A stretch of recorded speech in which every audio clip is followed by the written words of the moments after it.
राम राम दोस्तों, मेरी माताएं बहनें सभी के ऊपर बाबा नीम करोली जी की अपार कृपा हो, यही मेरी प्रार्थना है। बाबा नीम करोली जी की शरण में आपके घर परिवार में सभी कुशल मंगल होंगे, यही मैं अर्जी लगाता हूँ। बाबा नीम करोली जी, मेरे बाबा जो भी आपकी महिमा देखे उसके सारे संकट दूर करो, उसके घर परिवार में सुख शांति रखो। जय बाबा नीम करोली महाराज।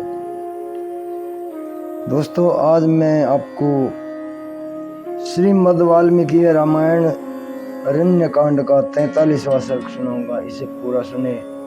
हाथ जोड़कर प्रार्थना है, एक सर्ग सुन लेंगे तो आपके सारे कष्ट दूर हो जाएंगे, ये मेरी महाप्रभु से प्रार्थना है। जय बाबा नीम करोली महाराज जी। जय श्री राम। 43वां सर्ग। कपट मृग को देखकर लक्ष्मण का संदेह है। सीता का उस मृग को जीवित या मृत अवस्था में भी ले आने के लिए श्री राम को प्रेरित करना तथा श्री राम का लक्ष्मण को समझा बुझाकर सीता की रक्षा का भार सौंपकर उस मृग को मारने के लिए जाना। वह मृग सोने और चांदी के समान कांति वाले पार्श्व भागों से सुशोभित था। शुद्ध स्वर्ण के समान कांति तथा निर्दोष अंगों वाली सुंदरी सीता फूल चुनते चुनते ही उस मृग को देखकर मन ही मन बहुत प्रसन्न हुई और अपने पति श्री राम तथा देवर लक्ष्मण को हथियार लेकर आने के लिए पुकारने लगी। वे बार बार उन्हें पुकारती और फिर उस मृग को अच्छी तरह देखने लगती थी। वे बोली, आर्यपुत्र, अपने भाई के साथ आइए, शीघ्र आइए। विदेह कुमारी सीता के द्वारा पुकारे जाने पर नरश्रेष्ठ श्री राम और लक्ष्मण वहां आए और उस स्थान पर सब और दृष्टि डालते हुए उन्होंने उस समय उस मृग को देखा। उसे देखकर लक्ष्मण के मन में संदेह हुआ और वे बोले, भैया, मैं तो समझता हूँ कि यह मृग के रूप में वह मारीच नाम का राक्षस ही आया है।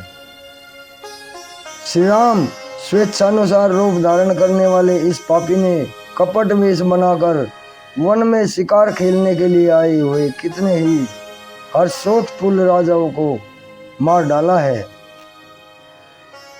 पुरुष सिंह यह अनेक प्रकार की मायाएं जानता है। इसकी जो माया सुनी गई है वही इस प्रकाशमान मृग रूप में परिणित हो गई है। यह गंधर्व नगर के समान देखने भर के लिए है, इसमें वास्तविकता नहीं है। रघुनंदन, पृथ्वीनाथ, इस भूतल पर कहीं भी ऐसा विचित्र रत्न मृग नहीं है, अतः निसंदेह यह माया ही है। मारीच के छल से जिनकी विचार शक्ति हर ली गई थी, उन पवित्र मुस्कान वाली सीता ने उपयुक्त बातें कहते हुए लक्ष्मण को रोककर स्वयं ही बड़े हर्ष के साथ कहा, आर्यपुत्र, यह मृग बड़ा ही सुंदर है, इसने मेरे मन को हर लिया है। महाबाहो, इसे ले आइए, यह हम लोगों के लिए मन बहलाव के लिए रहेगा। राजन, महाबाहो, यद्यपि हमारे इस आश्रम पर बहुत से पवित्र एवं दर्शनीय मृग एक साथ आकर विचरते हैं तथा सोमर,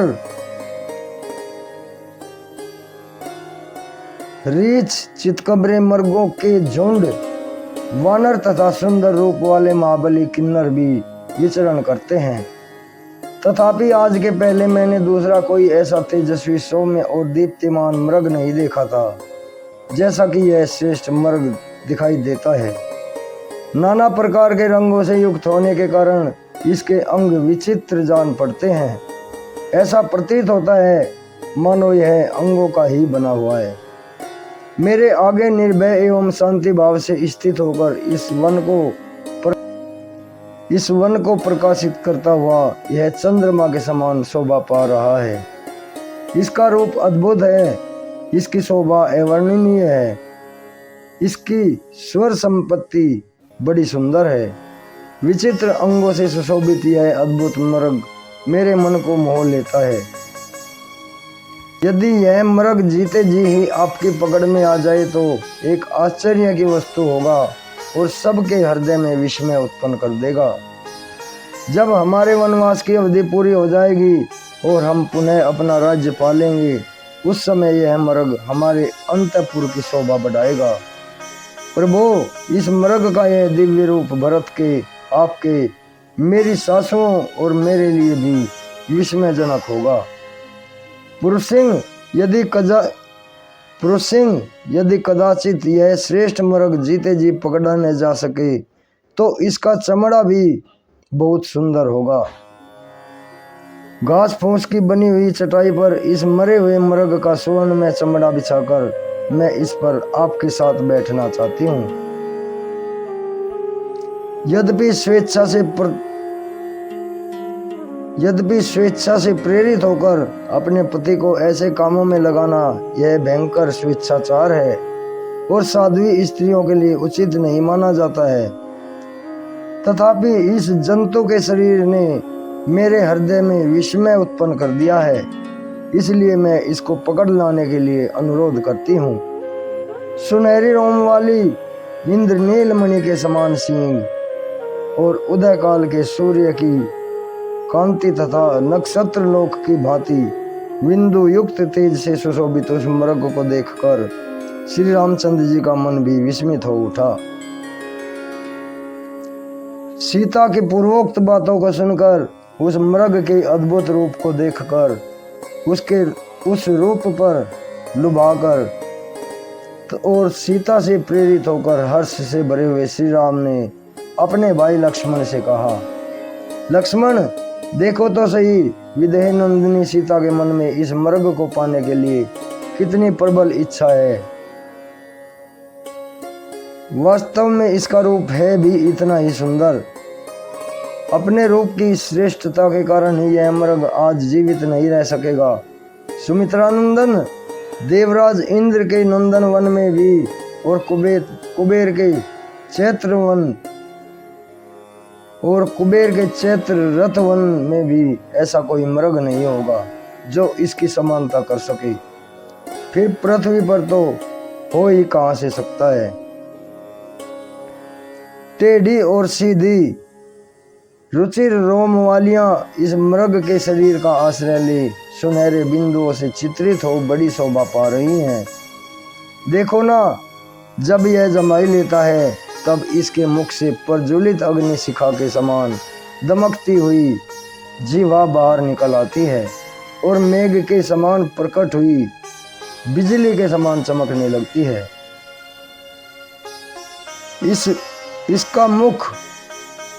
इसका मुख संपुट इंद्रनील मणि के बने हुए चषक के समान जान पड़ता है। उधर शंख और मोती के समान सफेद है। यह अवर्णनीय मृग किसके मन को नहीं लुभा लेगा।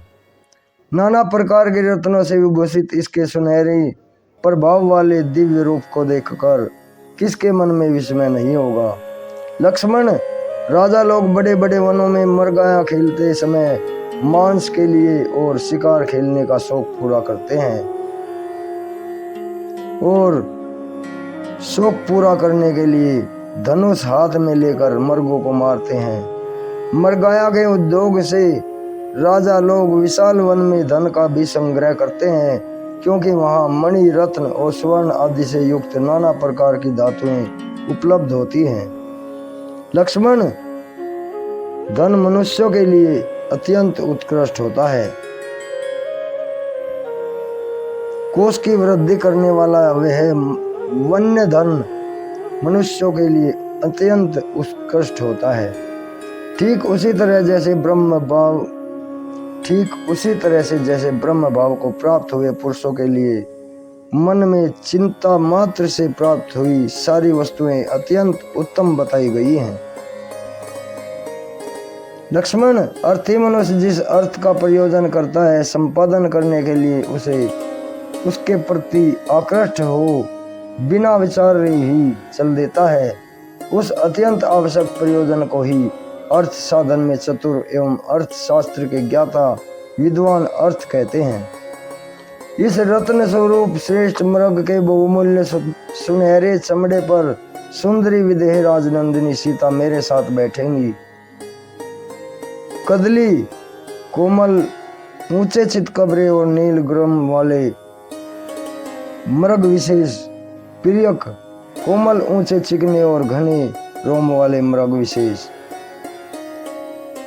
और विशेष प्रकार के बकरे और अवी भेड़ की त्वचा भी स्पर्श करने में इस कांचन मृग के छाले के समान कोमल एवं सुखद नहीं हो सकती, ऐसा मेरा विश्वास है। यह सुंदर मृग और वह जो दिव्य आकाशचारी मृग, ये दोनों ही दिव्य मृग हैं। मृग है और दूसरा मही मृग है। लक्ष्मण, तुम मुझसे जैसा कह रहे हो, यदि वैसा ही यह मृग हो, यदि यह राक्षस की माया ही हो, तो भी मुझे उसका वध करना ही चाहिए, क्योंकि अपवित्र दुष्ट चित्त वाले इस क्रूर कर्मा मारीच ने वन में विचरते समय पहले अनेकानेक श्रेष्ठ मुनियों की हत्या की है। इसने मृगया के समान समय प्रकट होकर बहुत से महाधनुर्धर नरेशों का वध किया है। इसने मृगया के समय प्रकट होकर बहुत से धनुर्धर नरेशों का वध किया है, अतः इस मृग के रूप में इसका वध अवश्य करने योग्य है। इसी वन में पहले वातापी नामक राक्षस रहता था, जो तपस्वी महात्माओं का तिरस्कार करके कपटपूर्ण उपाय से उनके पेट में पहुंच जाता था, और जैसे खच्चरी को अपने ही गर्भ का बच्चा नष्ट कर देता है, उसी प्रकार उन ब्रह्म ऋषियों को नष्ट कर देता था। वह वातापी एक दिन दीर्घ काल के पश्चात लोभवश तेजस्वी महामुनि अगस्त्य जी के पास जा पहुंचा और उनका आहार बन गया, उनके पेट में पहुंच गया। श्राद्ध के अंत में जब वह अपना राक्षस रूप प्रकट करने की इच्छा करने लगा, उनका पेट फाड़ कर निकल आने को उद्यत हुआ। तब उस वातापी को लक्ष्य करके भगवान अगस्त्य मुस्कुराए और उससे इस प्रकार बोले, वातापी, तुमने बिना सोचे विचारे इस जीव जगत में बहुत से श्रेष्ठ ब्राह्मणों को अपने तेज से तिरस्कृत किया है, उसी पाप से अब तुम पच जाओगे। लक्ष्मण, जो सदा धर्म में तत्पर रहने वाले मुझ जैसे जितेंद्रिय पुरुष का भी अतिक्रमण करे, उस मारीच नामक राक्षस को वातापी के समान ही नष्ट हो जाना चाहिए। जैसे वातापी अगस्त्य के द्वारा नष्ट हुआ, उसी प्रकार यह मारीच अब मेरे सामने आकर अवश्य ही मारा जाएगा। तुम अस्त्र और कवच आदि से सुसज्जित हो जाओ और यहाँ सावधानी के साथ मिथिलेश कुमारी के साथ रहो और उनकी रक्षा करो। रघुनंदन, लोगों का जो आवश्यक कर्तव्य है वह सीता की रक्षा के ही अधीन है। मैं इस मृग को मार डालूंगा और इसे जीता ही पकड़ूंगा। मैं इस मृग को मार डालूंगा अथवा इसे जीता ही पकड़ लाऊंगा। सुमित्रा कुमार लक्ष्मण, देखो इस मृग का चर्म हस्तगत करने के लिए विदेह नंदिनी को कितनी उत्कंठा हो रही है, इसलिए इस मृग को ले आने के लिए मैं तुरंत ही जा रहा हूँ। इस मृग को मारने का प्रधान हेतु है इसके चमड़े को प्राप्त करना। आज इसी के कारण यह मृग जीवित नहीं रह सकेगा। लक्ष्मण, तुम आश्रम पर रहकर सीता के साथ सावधान रहना, सावधानी के साथ तब तक इसकी रक्षा करना जब तक मैं आ ना जाऊं, और एक ही बाण से इस चितकबरे मृग को मार नहीं डालता। मारने के पश्चात इसका चमड़ा लेकर मैं शीघ्र ही लौटूंगा। लक्ष्मण, बुद्धिमान पक्षी गृद्धराज जटायु बड़े ही बलवान और सामर्थ्यशाली हैं, उनके साथ ही यहाँ सदा सावधान रहना। मिथिलेश कुमारी सीता को अपने संरक्षण में लेकर प्रत्यक्षण सब दिशाओं में रहने वाले राक्षसों की ओर से चौकन्ने रहना।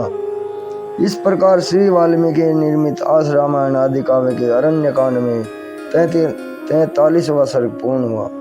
जय श्री राम। हे राम, हे मेरे बाबा, राखो।